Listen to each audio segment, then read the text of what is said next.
Hi everyone, I'm Hammi. Welcome back to my channel. So today I'm finally closing out my budget for the month of December. This was long due and I did think of skipping this video, but then again I changed my mind because I wanted to stay consistent. So for the month of December I gave myself some extra money because there were lots of birthdays in December. And also I needed to buy curtains for my room. So I gave myself 50,000 instead of 43,000 rupees that I usually pay myself from my private practice. And the total budget was 82,200 rupees. So now let's get into all the expenses that I had and I'll come back to putting the actual numbers here.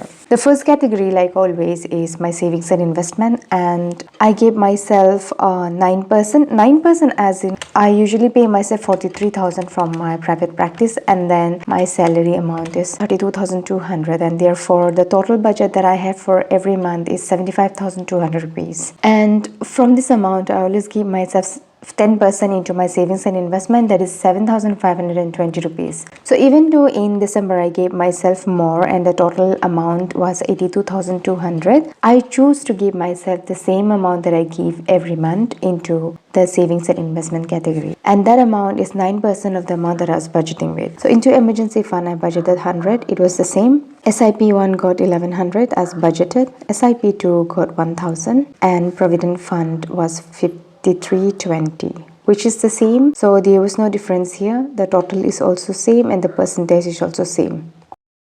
Coming to my second category, that is my fixed costs and utilities. Insurance is 2460. I gave myself that only, no change. Siblings also was same. Room rent I gave myself 4500 and it was the same. EMI was 15,000, that got deducted. LIC loan I budgeted 1000 and I did put 1000 into it. Ration I budgeted 4000 and that is what I gave myself that month. Subscription was 1500 and I ended up spending 1394 rupees in subscription. So that means I had a positive balance of 106 rupees. And petrol I budgeted 3500. I spent 3,453 rupees, which meant I had a positive balance of 47 rupees.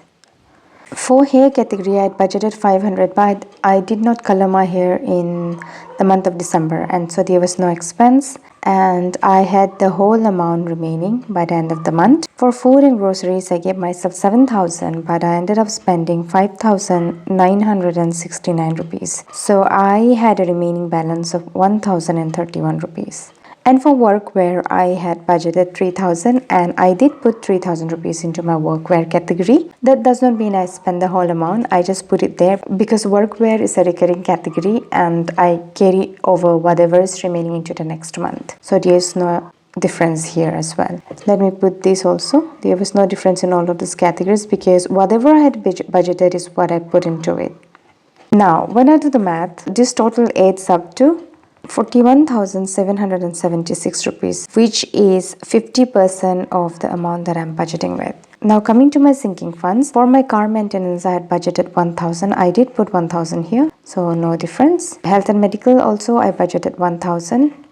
And I did put 1,000 into that category as well. Pets I did not budget anything, I didn't put anything. And for vacation also I did not deposit anything into my vacation sinking fund. So that remains the same. So this will be 2,000 rupees and that is 2% of the amount that I'm budgeting with. Now coming to my spending category, in December giving myself 21,720 was intentional because December I had lots and lots of birthdays. 3 of my siblings had their birthdays in December, and then there were also a lot of friends who had their birthdays in December, also with all celebrations and everything. So I intentionally gave myself this much, and the actual expense that occurred in December was 29,057 rupees, which is a huge amount. I have noticed one thing is in December, January and September, October, these are the 4 months where my expenses are at the highest. October maybe because it's my birthday month, and September because we have festivals in September, and then in December because there are lots of birthdays, and January also there are lots of birthdays. Maybe that is also one reason. So this was the actual expense that I did in the month of December for my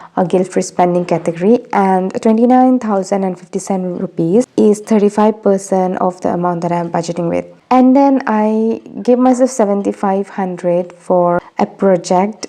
This was actually to furnish my room, and I did use up 7,500 for furnishing my room. So this is 9%. And also this money was not enough, so I had to dig into my spending category as well. And that is also one of the reason why the expense is a little too much than what I had budgeted for. And then there's another category that was the unbudgeted category, and it was zero. I just say it was zero. So for my spending category, I had allocated 21,720, and I ended up spending 29,057 rupees, which means I was over budget by 7,337 rupees. And then for my project, there was no difference. I'll just keep it that way because the extra expenses that went, I just covered it under spending category. So now let me do the maths quick. I'll fast forward it.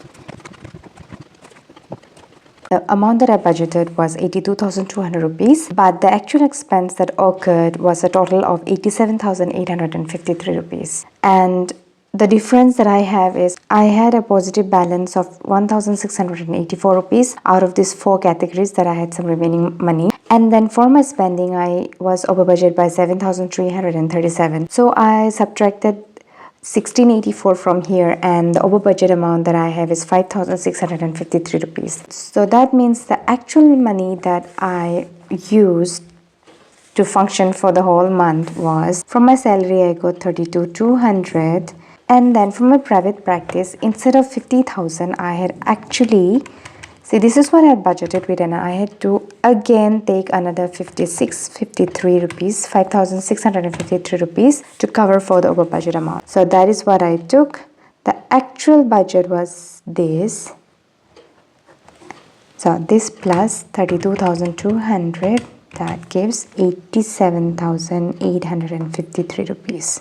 So that is what I actually gave myself in the month of December. Whenever I get paid from my private practice, I usually do a weekly transfer into my goals. I take out around 10% or 20% or sometimes even 30%. And then the remaining money, I keep it in my business savings account. And then in the end of the month, I pay all the bills that's due, and then I take out 43,000, and then there is some money that remains there that acts as a buffer for my business account. So whenever I go over budget, I again take money out from there. I also try to keep some emergency fund in my business account because that's necessary for months where my income is not very high. Like, I know that there is a fixed expense for my business every month, and also there is a fixed salary that I pay myself every month. Some months I am not able to cover all those expenses. So for those purpose, I need to keep some buffer money in my business account. Also have an emergency fund in my business account. I still do not have emergency fund amount that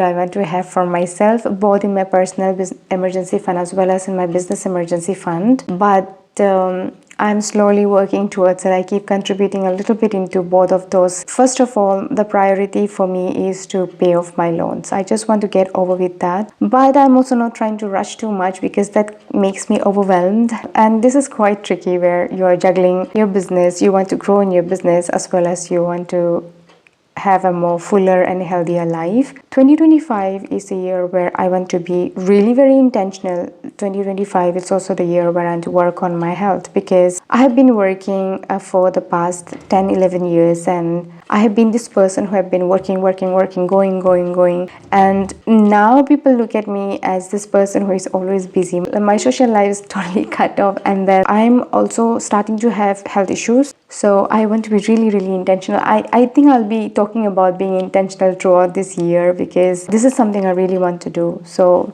it's going to be quite tricky. I also have to be able to have an emergency fund, have enough buffer so that I can cover the business expenses, be able to pay the employees, as well as I want to be able to take care of my health as well. So this is going to be a journey, I know, and I have to be very, very intelligent with the choices that I make. But this is a journey I'm willing to take, and I'm taking one step at a time. Yeah, so that's all I have to say. Thank you so much. If you're still here watching, I can see some new subscribers as well. Welcome to all of you. I'll see you in my next video. Until then, take care and bye-bye.